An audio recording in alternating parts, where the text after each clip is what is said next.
In regards to this recent administration, I've already found alarming pieces of information. And these are things that could affect anyone. Needed things that will protect everyone. On 120, Trump signed an executive order preventing the IRS from rejecting a form for tax returns that omit health insurance info. And that's the first of steps on a stealth incursion into affordable care for those who are terminal, which is sort of unfair and mostly controversial too, because no one wants to pay a fee for no coverage until your body's frayed and weak with only months to live. So if you're dying, Trump's care is one to beware, because Trump's care is Trump's scare if you suddenly fear. Another truth, the Dakota access pipeline, where construction resumed and the locals have to write signs.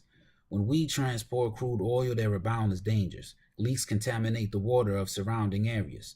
Lake Oahe is the source of clean drinking for the Sioux of Iowa, but of course they keep digging.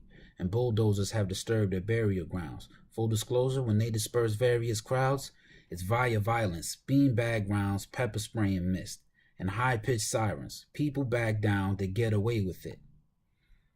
In other news, students are transgender. They're trying to change rules about rooms that they can't enter. A kid should use the bathroom that corresponds with their sex and feel safe when they have to, but corresponds to lift. The laws, which used to be federally regulated, now it's up to the state, so let it be demonstrated. We currently run the risk of our children feeling ostracized and depend on the judgment of what can be intolerant minds. The Department of Justice switched sides in the case of strict voter ID laws in swing states like Texas and North Carolina reportedly. These restrictions target poor elderly and minorities, the least likely to have the card to present them and the most likely to vote Democrat in elections, which directly affects their best interests, preventing voter fraud or setting some twisted precedents. Jeff Sessions, the new Attorney General, just indicated something unusual and incredible. Funding for recent civil rights investigations will suffer immediate stifling limitations, so the police precincts responsible for the murders of unarmed blacks no longer will they be burdened by the morality of actual social justice, and our reality is that of a closed discussion.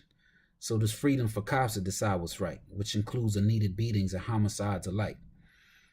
There's too many new changes that aren't good for the nation, things which are super dangerous and horrible we are facing. So I'm just going to continue reading between the lines, keeping some things in mind and seeing the real design. Until next time.